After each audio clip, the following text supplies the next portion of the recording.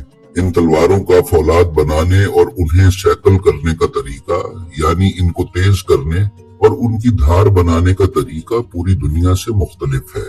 سب سے پہلے تو ان تلواروں کے بنانے کے لیے انتہائی خاص لوہے کو فولاد میں تبدیل کرنے کا عمل انتہائی دلچسپ ہے۔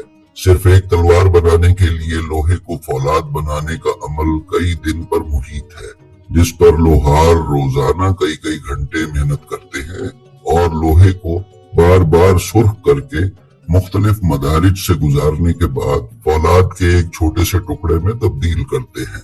ناظرین، پھر اس لوہے کو سرخ کر کے اسے بار بار موڑا یا فولڈ کیا جاتا ہے، جس سے لوہے کا یہ ٹکڑا تہ در تہ لوہے میں تبدیل ہو جاتا ہے۔ ایک عام کٹانا یا سامورائی تلوار 2,64,000 لیئرز یا تہوں پر مشتمل ہوتی ہے۔ اس کے بعد کے مراحل میں اس لوہے کو تلوار کی شکل دے کر اس میں مزید سختی پیدا کرنے کے لیے جاپانیوں کے ہاں لوہے کی ٹیمپرنگ یعنی سختی کا عمل بھی بہت مختلف ہے۔ اس تہ در تہ لوہے، جسے ڈماسکس سٹیل کہا جاتا ہے، خاص قسم کی مٹی لگا کر بھٹی دی جاتی ہے اور کئی گھنٹے لال ہونے کے بعد اسے پانی اور دیگر کیمیکلز میں ڈبو کر ٹیمپر کیا جاتا ہے۔ ٹیمپرنگ کے اس عمل سے اس تلوار کے لوہے کا جوہر اس کی سطح پر نمودار ہو جاتا ہے، جس کا پیٹرن ریڑھ کی ہڈی کے مہروں کی طرح کا ہوتا ہے۔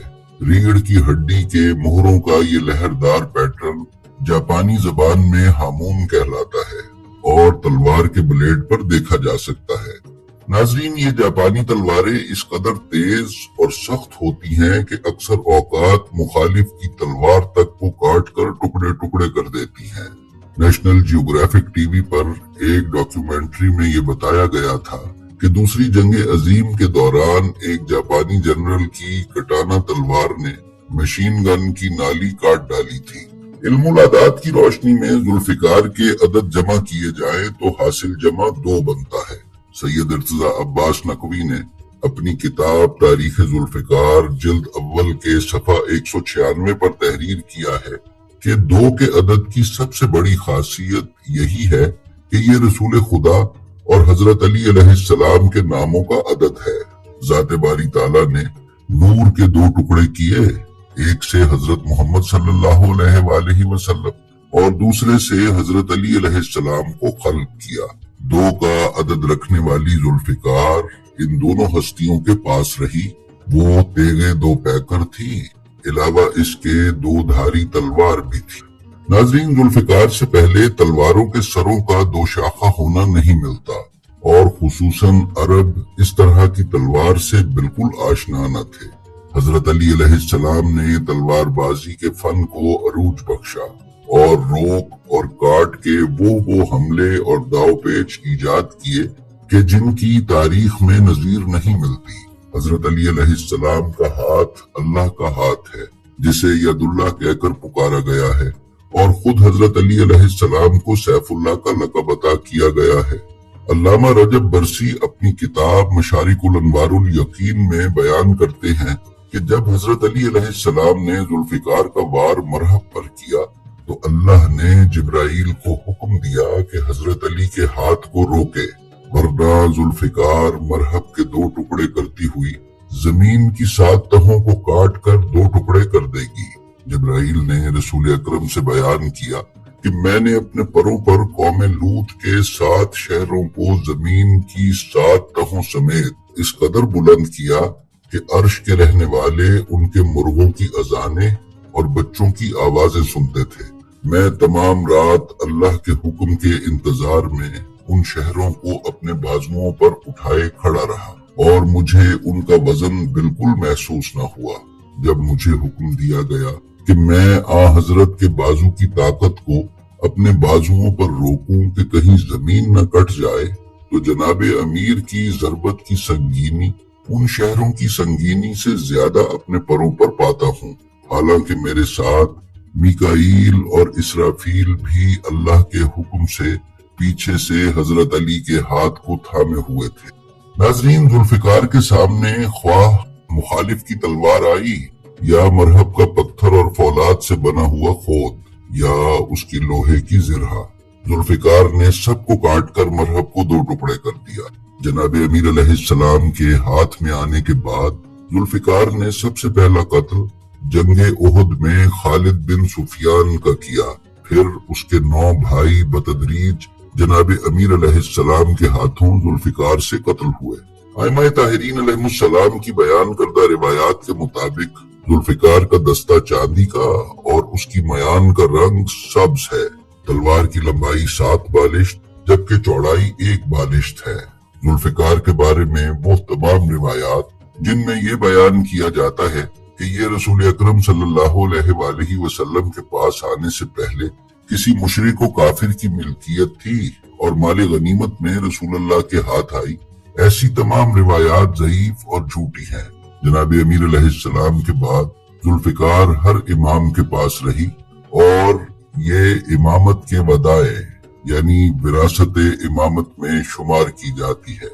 اس وقت یہ امام مہدی علیہ السلام کی ملکیت میں ہے کہ جب آپ ظہور فرمائیں گے تو اسے ساتھ لے کر آئیں گے اور اسی کے ذریعے فتح و نصرت حاصل کریں گے۔